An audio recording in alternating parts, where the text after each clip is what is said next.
What's up, Volley Nation? Welcome to an all new episode of Hang Time with me, Kassie G, your Olympic talker. This is the show where we basically hang out and talk volleyball with some of your favorite volley idols here in the Philippines. And for today's show, I am super excited because we are finally going to be talking about some volleyball news. Now, the past podcast, I have been talking about volleyball, obviously, but there hasn't been any talk about tournaments or games. And if you listen to my last podcast, you got a hint of what was to come because the Philippine Superliga has been planning on staging a tournament, like a bubble, a beach volleyball bubble in Subic.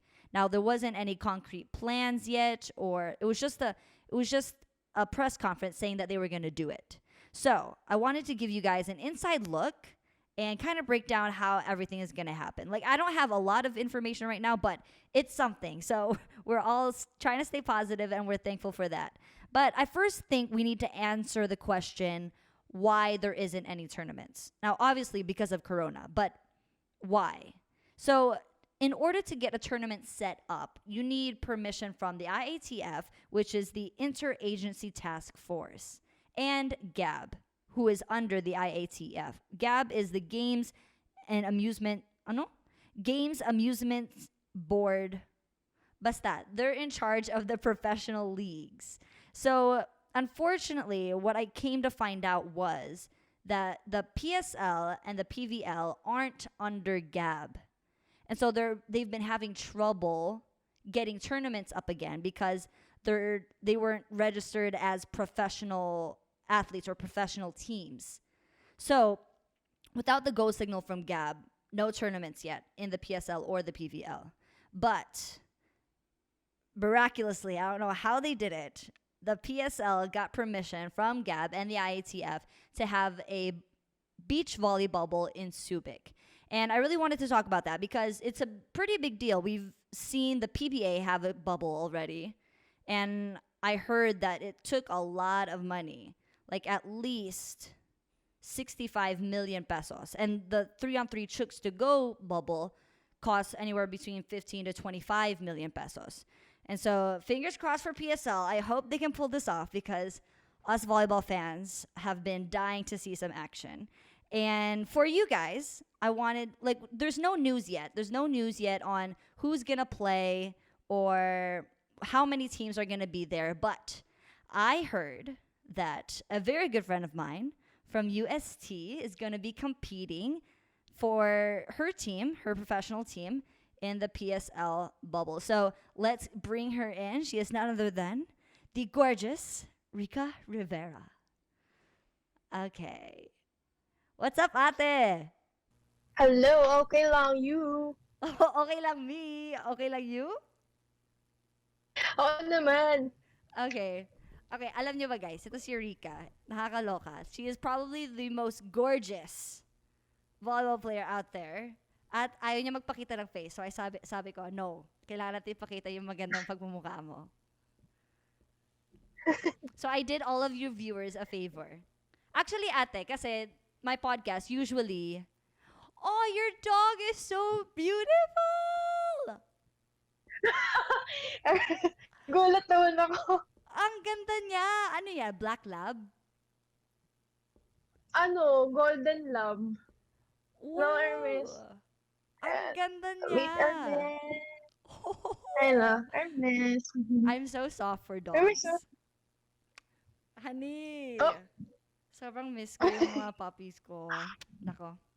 Okay. So anyway, I was saying earlier na wala tayong masyadong news about the PSL beach volley bubble. Anong alam mo so far? May alam ka ba? Yun nga, yung last Friday, biglang nag-announce yung PSL na tuloy daw yung beach volleyball. So kami parang panic mode kami kasi syempre parang hindi kami masyadong ready. Tapos parang kami abang-abang na lang kung anong updates. Mhm. And then yun, parang mina-mindset na lang namin na yun, maglalaro ng beach volleyball. Yun, ang alam ko, matutuloy siya. Pero praying na matuloy nga. So gusto mong matuloy? May part na oo na hindi. Kasi, Yeah.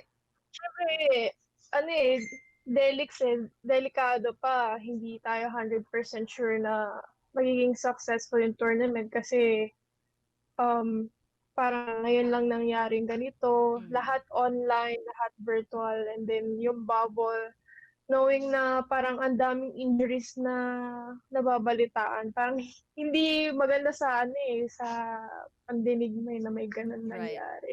Yun nga, I think a lot of people don't realize then, as an athlete, 'di ba? Syempre Mm, you want to play.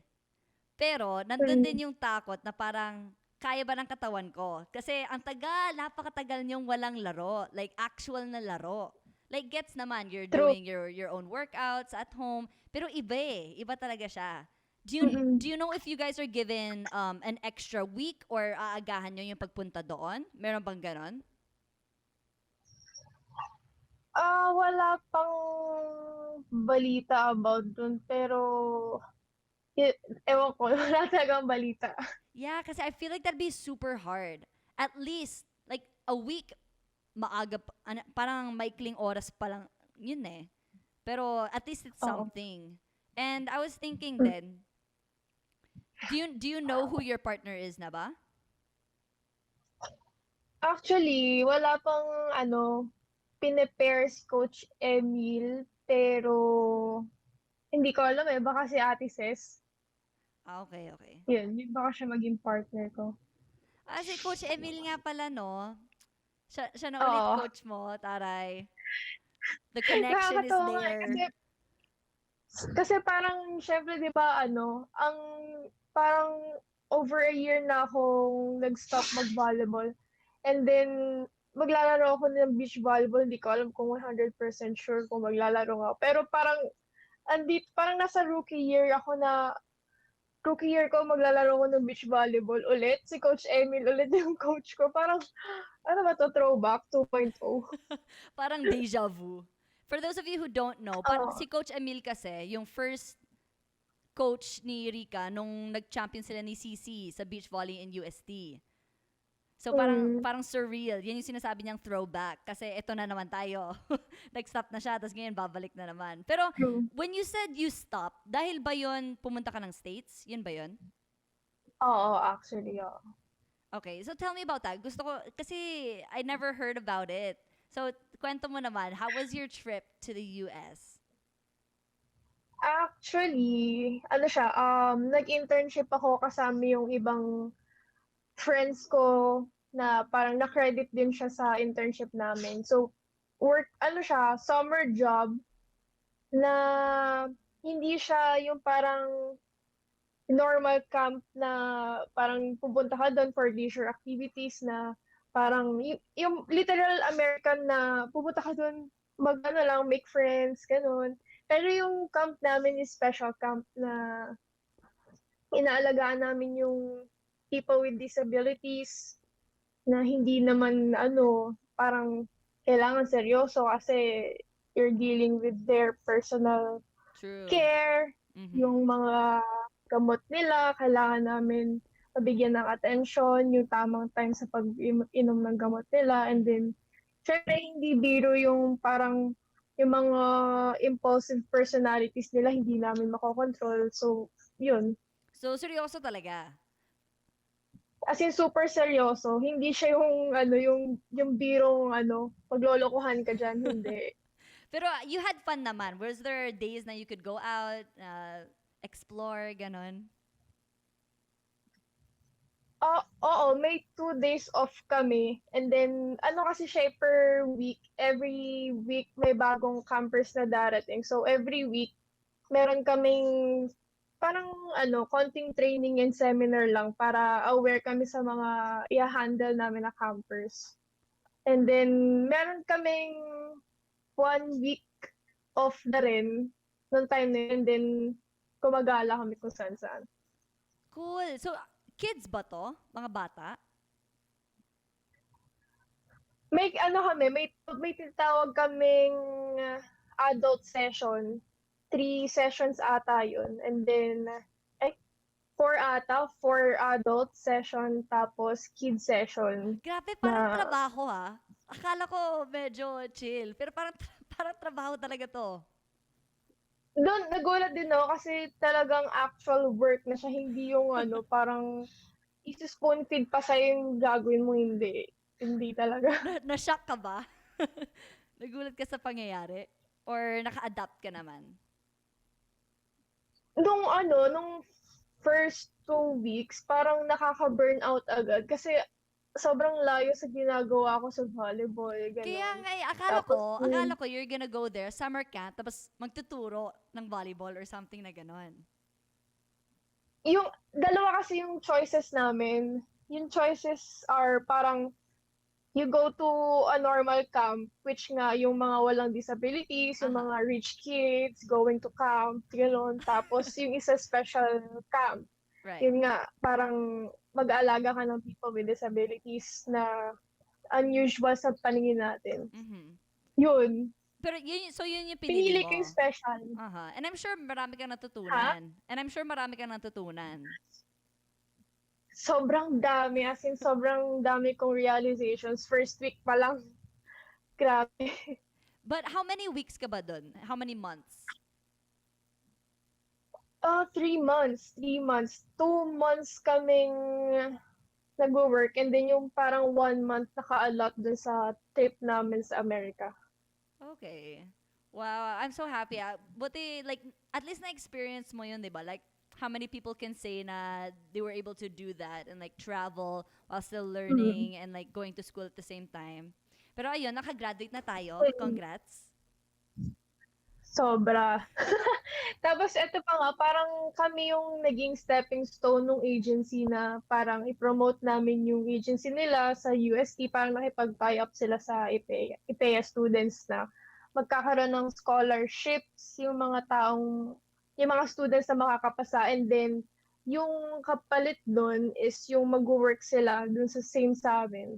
And then, maraming benefits naman eh. Babalik naman yung pera na nilabas nila sa'yo kasi ikaw naman nagtatrabaho, so mapupunta True. sa'yo yung Right. So, naging warapan. so dahil sa inyo, makaka-benefit ang ibang mga UST students. So magpasalamat po tayo sa Yes. batch nila Rica. Thank Yes, you sa parang inyo. 13 students ata. 13 students Wow, ata okay. yung nakakuha ng scholarship. That's Ganun. super, super awesome. And so after the OJT, tama ba? OJT ba siya? No, Okay, OJT. so after the OJT, you came back. Did you join the team right away?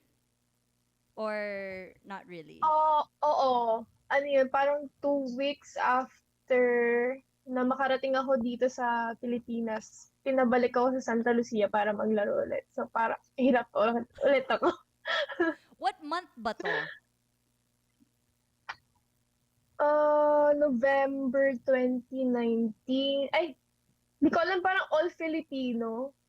October, mga ganun. So October. late 2019, you came back, joined Santa Lucia, tapos biglang dumating Mm. yung March na COVID, so stop na naman. So, musta naman katawan natin? Yung parang back and Oo, forth, back and oo, forth. actually.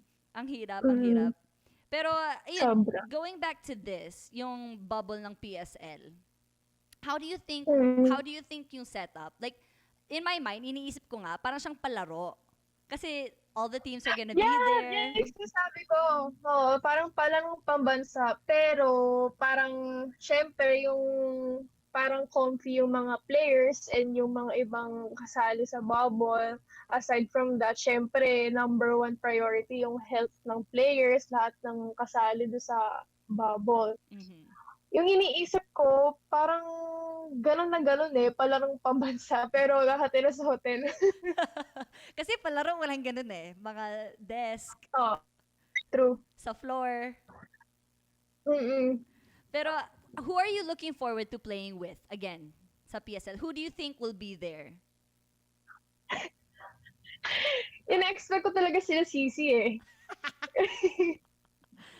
Ina-expect ko si Sisi kasi parang ever since na nag-stop ako ng beach volleyball, parang naging tandem nun niya si Pons. Mhm.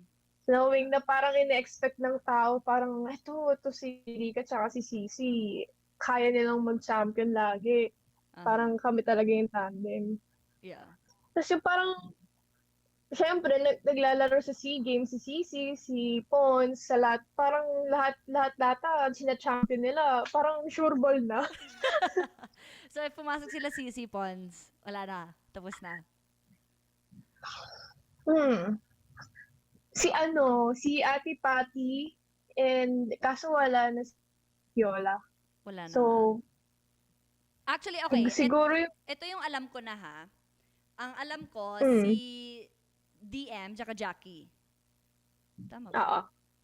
Eh, maglalaro daw sila. And actually, Mm, si CC and Pons hindi maglalaro.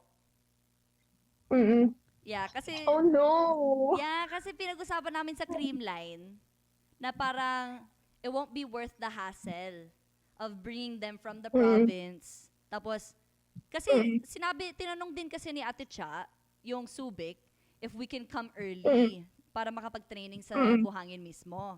Kasi 'di ba, if you play, mm, for those of you who don't know if you biglang mm. maglalaro ka ulit, it's like parang death wish. Gusto mong ma-endure, parang ganun. So, we asked if we could go early. Tapos sinabi nila, Subic isn't allowing. The day before lang pwede pumunta. So, after like lots of back and forth, nag-decide yung mga coaches na hindi na lang magpo-push through. Also then, wala kasing men's. Gusto namin may men's. Mm. Okay. Kaya pala. Yeah. So unfortunately, yeah, hindi makakapunta sila. So far, yun yung decision so far. Maybe magbabago, maybe hindi. Pero we'll see. But Mm. besides CC and Ate Patty, sino pa? Sino pa inaabangan mo? Ang parang nakikita ko si Ate Fiola and Ate Jobs, yung unang-unang queen ng beach volleyball. Lagi nagcha-champion sa Nesty. Yeah. Sila. Actually, ang cool nga, like ang daming taga-UST na magagaling sa beach volleyball. No? Mm. Mm. Sobra. And Parang siguro pag hindi ka UST, nag-undergo ka sa training under UST program, lalakas ka talaga eh. especially sa beach. And looking back Oo. sa college days mo, 'di ba you started sa beach? Actually, if you guys Mm. don't know si Rica, parang blue chip recruit yan nung time niya. So, nung dating niya, nung dumating sa UST, first year nyo ni CC, rookies Mm. tong dalawang to, tapos nag-champion sa beach volleyball tournament. At the time, Mm. Rica, did you think you guys, like, did you see yung big difference ninyo sa kalaban? Like, ano ba yung malaking difference ninyo sa ibang mga teams kung bakit rookies pa lang napanalunan nyo yung season na yun? Actually, nung time na yun, hindi kami nag-expect ng something na parang makakapasok kami ng finals, makakapag-champion kami. Kasi, syempre, rookie, and then parang wala kaming experience. Ang ginawa lang ng coaches is, ma-expose kami sa mga liga. Tapos yun, parang si Coach M sinasabi na have faith, magkaroon ng tiwala sa sarili, mapanalo niyo yan. Tapos kami naman ni Sisi na nasa the same page naman kami na kung anong gusto namin sa isa't isa, ganun. Siguro yung fighting spirit naming dalawa nandun, yung kagustuhan naming manalo, na yun, teamwork. So, walang expectations talaga, pero you reach that level. So, surprise sa inyo na napalunan nyo. Sobra, And the thing is, that sobra. the following, ilang years Tapos first game pa sige, sige. namin, Lasal. Lasal, yung Ha? first game nyo? Oo, yung nag-champion nung season before nung season na yun. Sino yung naglalaro nun? Nung time na yun, si Ate Kim and Ate Sid eh. Demisilio. Yeah, kakapanalo nga lang nila. Wow, das first Mm. game nyo. Did you guys, may talo ba kayo nung season na yon or wala? Natalo kami nung game 2 ng finals. Yun lang yung talo namin. Tapos na game 3 ng finals.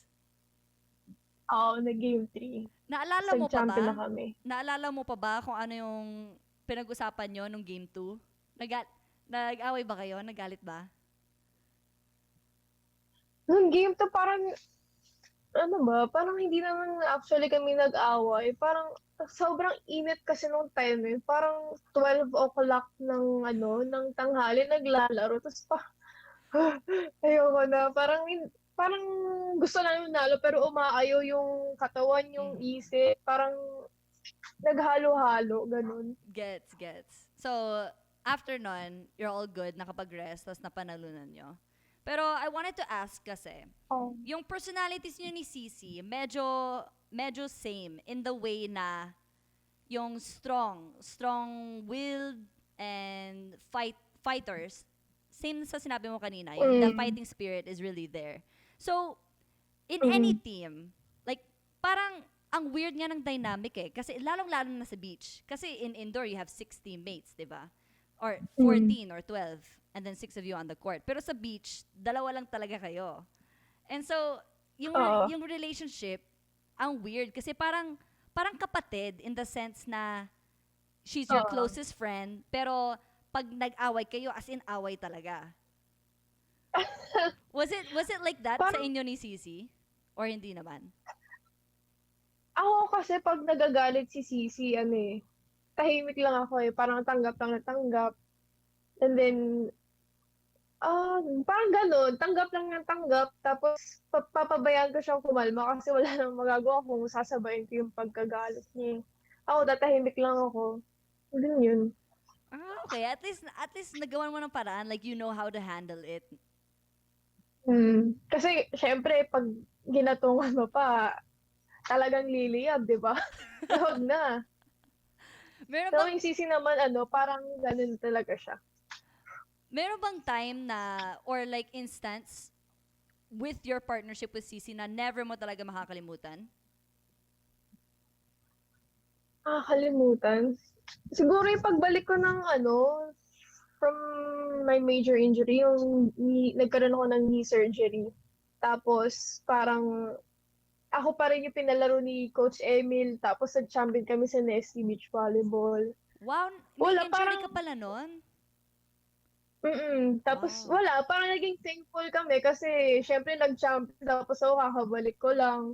Tapos, syempre, parang hesitant pa lahat ng tao sa akin.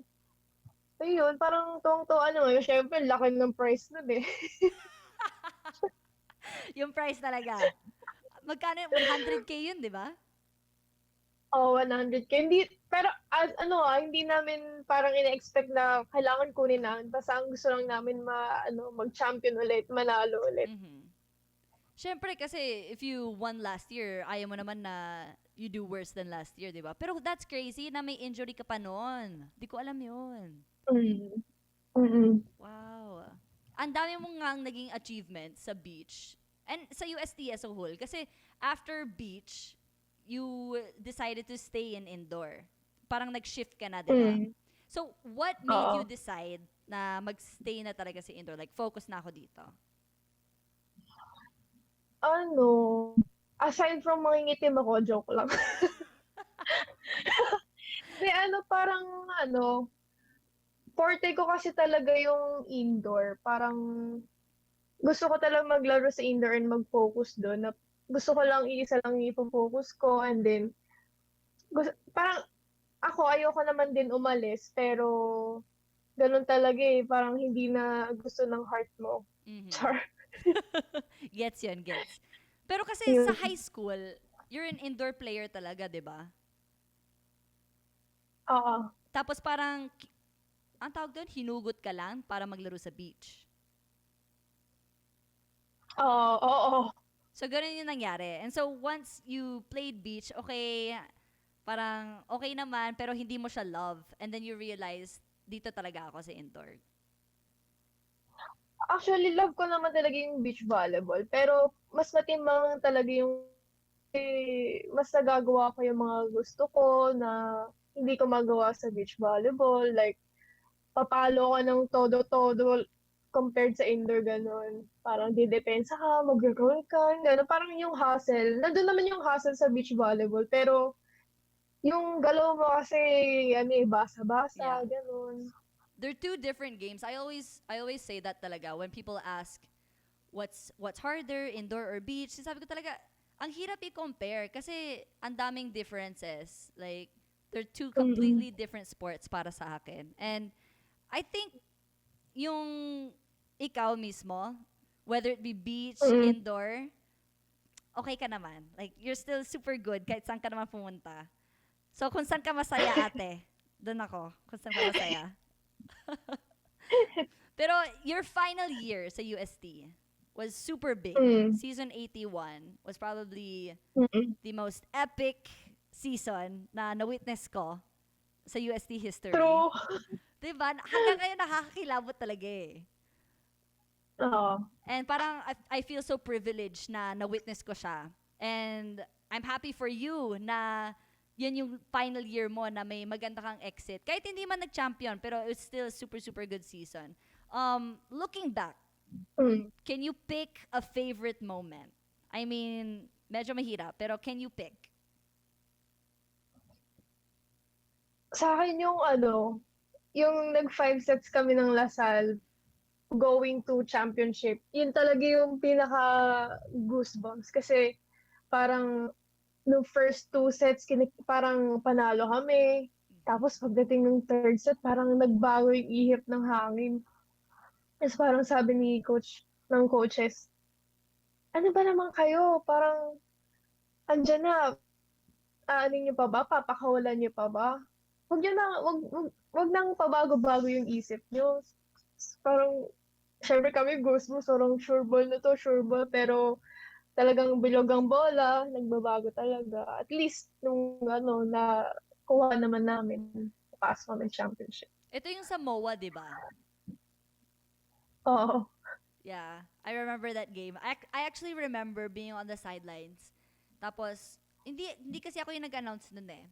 I remember being there. Tapos sabi ko, wow, 3 sets nila to? Tapos, tapos ayun na nga, nag 5 sets. Kinabahan, maraming kinabahan, for sure.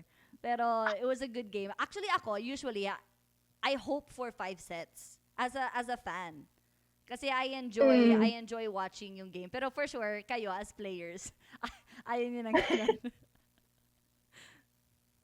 But as a Mas kabado pag nag 5 sets. kaya nga mas kabado. But as a senior, tumulong ba yung experience mo sa 4 years mo na naglalaro sa UAP?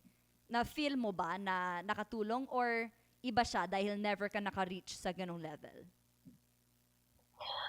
Nakatulong naman kasi hindi pa basta-basta yung maglalaro ka, may crowd dyan, maraming papasok sa isip mo na number one, yung pressure na kailangan ipanalo niyo yan. Kasi senior year niyo, wala na kayo babawi next year. Lagi ba yan sinasabi sa Tapos, inyo? oo, ganyan kami. Kaming tatlo nila dim sisi.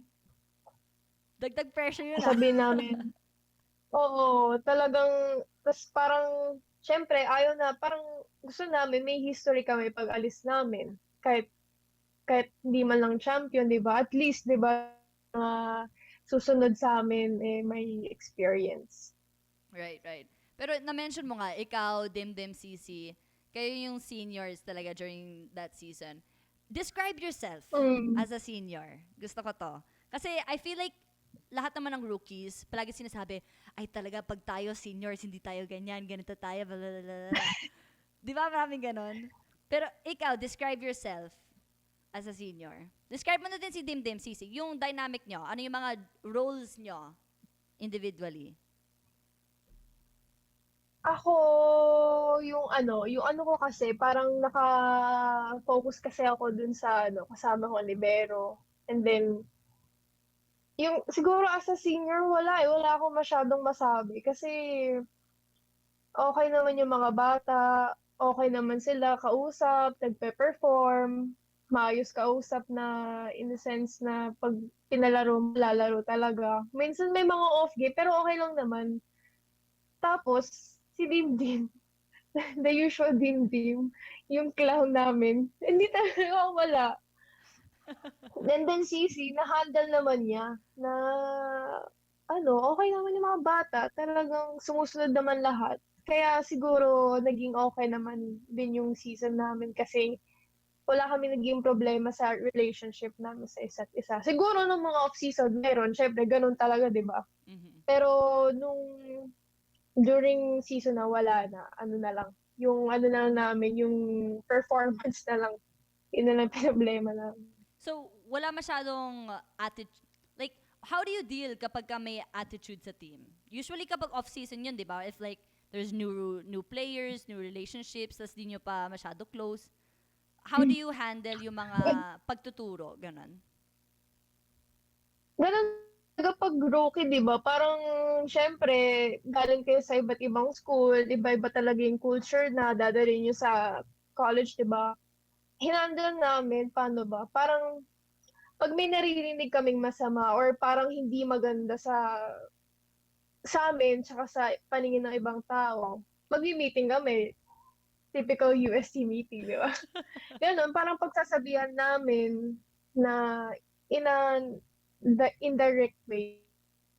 Parang in general. Mm. Ganun. Ganun kami, meeting lang. Hindi kami yung magpipinpoint na ganun. Pero pag Ah.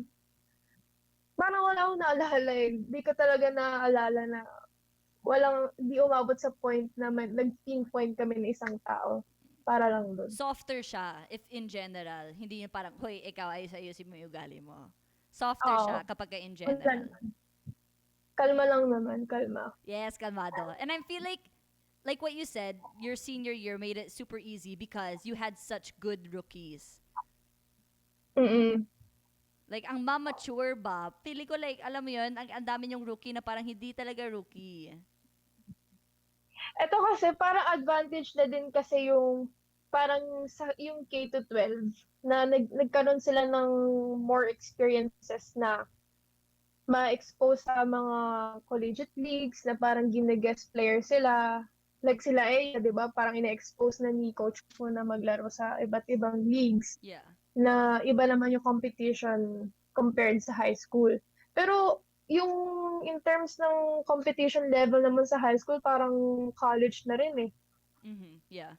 Pero with all of your years, all of your experiences, senior, rookie, satisfied ka naman sa years mo at UST? Or do you have parang regrets na parang, ay, that inayos ko nung second year or third year? Um, Siguro yung hindi parang ano lang ako eh, 'di ba converted libero lang ako na parang hindi ko masyadong pinagtuunan ng pansin yung parang yung magiging 100% na yung puso ko sa libero. Yun yung parang naging regrets ko sa life na parang ang tagal kong naka-adapt na libero na ako. Siguro na tanggap ko siya completely nung season 79 yung nakapasok ng Final Four ulit yung UST. Kasi hindi naman madali, parang ang dami mong awards nung high school na parang lahat spiker, scorer, ganun. Tapos biglang maging libero. Tapos parang sisabi pa sa'yo, ang tangkad mo naman na libero. So, okay lang yan, advantage yan. Mm-hmm. True. Okay. Ganon. So, matagal bago mong natanggap na hindi ka na Mm. spiker. Thankful din ako na parang pinapalaro din ako nila Coach Kung Fu sa mga sa mga club teams na parang mag-gain ako ng experiences and advices from other coaches na sa pagiging libero, also yung mga natural libero na nakakuha ko ng advices, lalo na kay Kat. Ay, si Arado? Sa kanya ako nakakuha ng maraming advices sa pagiging libero. Aw, sweet naman. Pero ate, what made you switch? What made you decide na parang, okay, like, tanggap ko na libero na ako. I'll just do my best in this role. Kahit hindi ito yung inakala ko na mangyayari sa akin, pero I accept na. What made you shift yung mindset na ganon? Yun yung feeling na dumating sa time na parang ang sarap palang magkaroon ng mga successful receive, mga attempts, successful digs na parang maganda yung receive mo and digs tapos mapapatay ng spiker mo, yung mga hustle na binibigay sa'yo. Tapos sa training, dun din ako parang na-push na ano, maghabol na maghabol. Parang masarap pala sa feeling na yung ganun yung feeling na isa lang yung priority mo. Nag-change na, ganun. So, mga season 79, ganon? Or 80? Oo, season 79. 79. Ito, tanong. What do you think is easier? Training as a libero or harder? What do you think is easier or harder? Training as a libero or spiker? Um, Hindi ko alam eh, kasi parang one time si Arnie, sabi niya, kasi parang may ginagawa ako nun eh. Sabi ko, Arnie, ikaw nga muna maglibero dyan.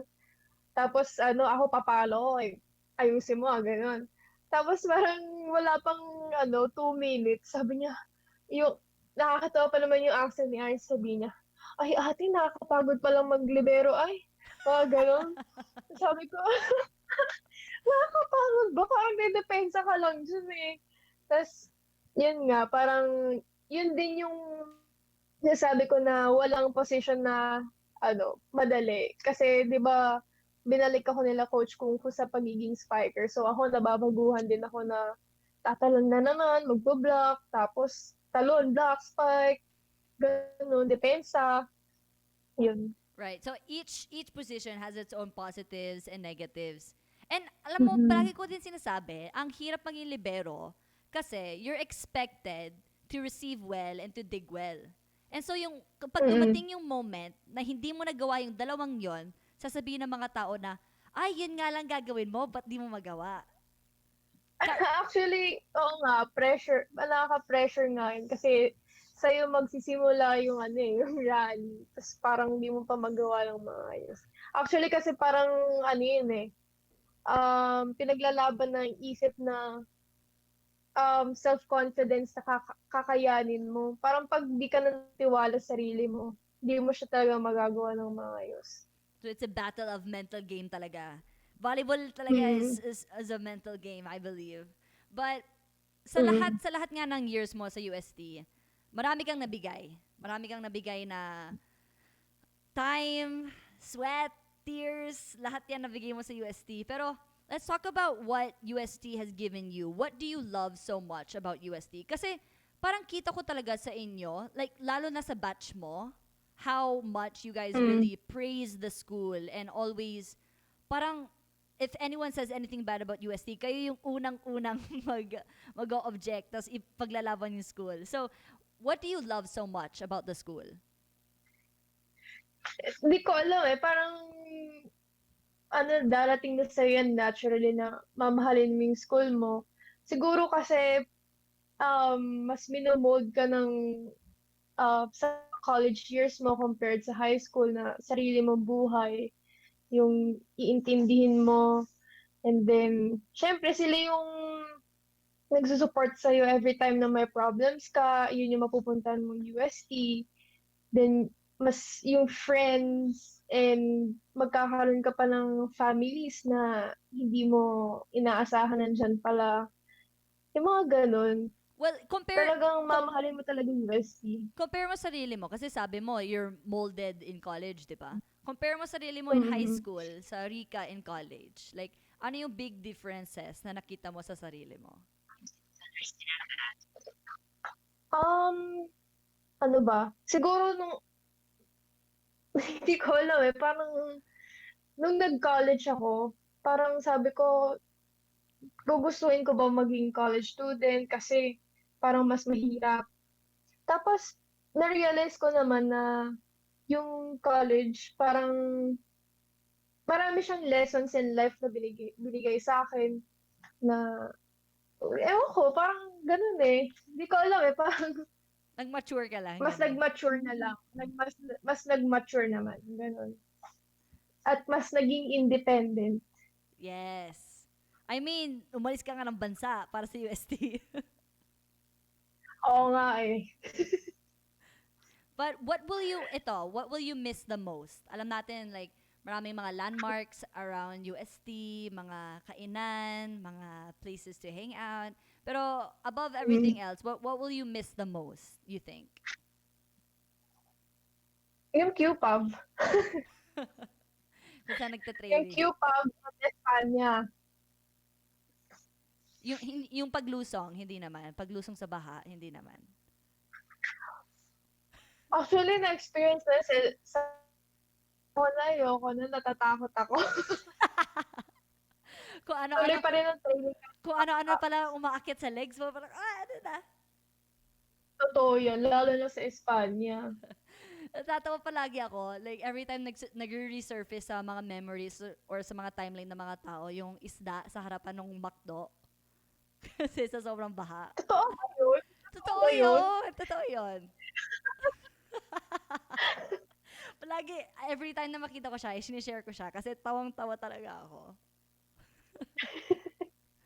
Okay, so ito, like, gets ko naman kung bakit QPub kasi I feel like yan yung pinakamaraming hours na na-spend mo sa lahat ng places sa USD. So, QPub. And True. buti nga ikaw na-reach mo yung QPub kasi maraming USD players sa Pinoval Court pa naglalaro, di ba? Tayo, Oo nga napakaganda eh. ng court natin eh. Oo nga. Pero ito, medyo sensitive na topic, pero nakalipas na siya and dumaan na siya. Mm. When the CJ Cancino thing happened and Mm. natanggal si Father Abogado, I feel like in your guys' defense, it was more than CJ saying it. It was that the punishment was na natanggal si Father Abogado. Kasi I know Mm. that many athletes, and especially the volleyball team, loves Father Janel and everything that he has done for Yes. the programs and the athletes. So when everything transpired with like the basketball team and Coach Ayo and CJ, why did you feel the need na mag-voice out or magsabi ng something online? Ako kasi, parang, eto nga, di ba, Tomasha, parang, syempre kami mahal na mahal namin UST. Parang kami pinoprotektahan namin, na, alam mo yun, gets mo yun eh, kasi sa player naman eh, di ba, parang, may sinasabi si Coach Kung Fu na, pabayaan niyo na magsalita yung iba, kayo-kayo lang naman nakakaalam. Kaya, wag niyo nang, ang tawag doon, wag niyo nang ipagkalat or parang ipatig sa iba na pangit na nga, papapangitin mo pa. Mm. Ganun. Parang gets naman na may pangit na nangyari. Pero Mm. wag nang ilala, like lumalala dahil napalabas. Mm. Parang ano na lang eh, yun nga, kasi nagbabasa din ako ng mga tweets, mga messages na sinasabi ng tao, sana pinabayaan na lang yung professionals mag-handle ng situation. Which, yun nga, tama naman. Pero sa side lang namin, gusto lang talaga namin na iparating na sana wag na lang, sana hindi na lang nangyari sa ganun. Pabayaan na lang na yung professionals na, parang ganun. Kasi ang lumabas is that he doesn't like the school or the school is the bad guy. Which is Lahat ng atleta naapektuhan. mm, yeah, and I feel like as someone watching from the outside, I feel like that's where a lot of the parang anger or yung irita came from is because of nangyari ito sa basketball team, all of the other Mm. sports ay maapektuhan and si father natanggal. Parang ganon. And so I Mm. understand why you guys felt parang irritated or galit. And parang it all boils down to loving UST. And I can really see that sa inyo. And especially your Mm. guys' batch. And yun nga, I feel like yun talaga may sala nito yung yung corona. At the end of the day. Totoo naman, yun Diba? naman talaga yung may kasalanan. I mean, we all love each other. We're all on the same team. Si Corona talaga yung kalaban Mm. natin. Totoo, totoo. Pero all is well naman. All is well. Sana. Sana. Sana all is well. Speaking of the pandemic, how have you been dealing? How have you been dealing with the pandemic? Ano yung mga bagong realizations or mga hobbies na na-pick up mo? Hobbies. Aside sa makipaglaro sa aso ko. Hindi, ewan ko, parang yun, yung bike pala yun. Yun yung isa pang nag-ano Wow, sa'kin, ang daming nag nagbabike bigla. Ang sobra, dami. sobra. Actually, may group nga eh, na ano, mga bisikletang volleyballista ba yun? Ah, Basta yun dun. talaga? Oo. I see kasi sila Coach Yani, Melena, and Coach Kung Fu. Grabe si Melena, di pa nakakauwi. Nakakaawa. Kausap ko siya, sabi niya na kailangan daw niya kasi, ano, sabi niya, Miga, I will come back, maglalaro na ako ulit. Tapos, sabi ko, go Miga. Eh, kasi nagta-therapy din kasi siya. Ah, wait, nakabalik na siya ng Italy? Hindi. Nandito Dito pa siya, di sa ba? dorm pa rin niya. Wow, Oo. oy, grabe. Nasasad ako for her na hindi niya nakikita family niya. Oo nga eh. Pero, kaya naman na daw niya. Oh, wow, okay. Sige, Melena, I trust you. Pero at least nakakapag-bike siya with sila coach. Oo nga eh. Ano yan eh, parang sinabihan si Milena ng mag-bike kasi therapy din sa tuhod. Ganun. Oh, okay. Pero, In-advise sa kanya. pero in Mm. fairness ang tagal ng recovery. From season, ano pa yun, di ba? Season 81, beginning of season 81. Oh, Mm. more than a year na. Mm. Sana fighting Melena, kayang-kaya mo yan, Miga. Go for season 83. Let's go. Umiikli ang buhay niya sa UAP. Kaya nga eh. Pero abangan pa natin yan. So, biking, which is not super... Ang mahal kaya ng mga bike, nagtingin ako kasi they're like, oh, Kas, mag-bike ka na rin. I'm like, okay, tingnan natin. As ang mahal pa na ng bike? Like, oh, what? Lalo na pag nag-upgrade ka. Nako, nako, nako. Like, it's like 30, 40K. Like, ano to? May bike ako dito. Like, simpleng bike. Iba kasi yung bike ng iba eh. Yung parang ginagawa na nilang ano, everyday routine. Mahal Yeah. talaga yung mga Ginagawa binibuild nilang nilang sport. bike. Ginagawa na nila ng sport. Ako natutuwa na lang ako Oo. dito sa pag-surf online. Tuwang-tuwa talaga ako sa Twitter. Kasi before, di ako ma-Twitter eh. Pero ngayon tuwang-tuwa ako sa Twitter. Kasi I get all my info. Lahat ng info ko sa Twitter. Lately, True. di Lahat ba? lahat ng maging positive, negative nasa Twitter. Yes, it's Yung all unang there. chika nasa Twitter. Yeah. And even, kunwari, I'm watching a show, hindi na ako mag-google. Isa-search ko lang siya sa Twitter. Ano mga opinion ng mga tao? Legit. Twitter is life Oo nga, talaga. totoo yun. But recently, nakikita ko, at for sure, nakikita mo din, is the beauty pageant ng Miss Universe. Are you updated? Mm. Grabe ah. Updated ka? Nakita ko lang yung Q&A ni Ate MG. Diba? Let's go, Ate FG. Day, ang galing niya. Oo nga eh, pero parang nag-trending yung Miss Manila ba yun? Di ko alam. Ah, yung Miss Manila kasi parang medyo sabaw. Na parang Ah, cute. Cute kasi siya. She was like asking, pwede pa post nung time? Sabi niya ganon. Ang cute niya, I swear. Sobra.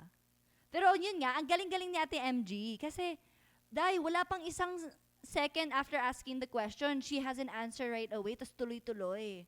Tapos halatang hindi oh, memorized, alam mo yun?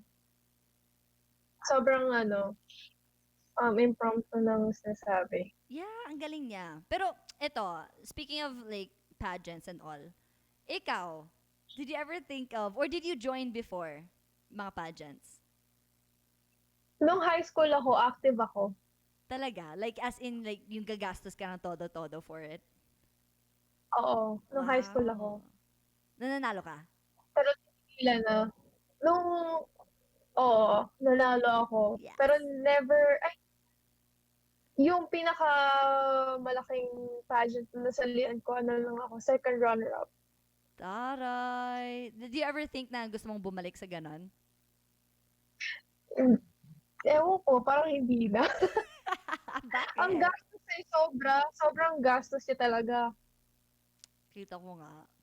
Like, yung mga dress pa lang, makeup pa lang, like, True. ang laki-laki talaga. Yung oras mo, yung pagod mo, nakatayo ka whole day, naka-heels. Tapos dapat matuto kang maging proper. Sorry, hindi tayo pwede True. dyan. True. Pero ito ate, what do you think lies ahead? Are you looking towards the future na nagbabago na ba yung mga goals mo seeing na may pandemic? Meron ka na bang ibang insights or parang goal para sa sarili mo na nakikita mo sa future? Ako, ano kasi medyo confused pa ako sa career path ko na ano ba talaga yung gagawin ko kasi volleyball hindi naman forever. Which yung parang ano ko din, yung ni-instill ko din sa sarili ko na gusto ko mag-strength and conditioning coach. Gusto kong tulungan yung mga atletang lumakas, maging aware sa physical ano nila, appearance and yung performance nila sa sport nila. Yun yung gusto kong mangyari. Pero yun nga, nagbabawas ng mga tao as of now.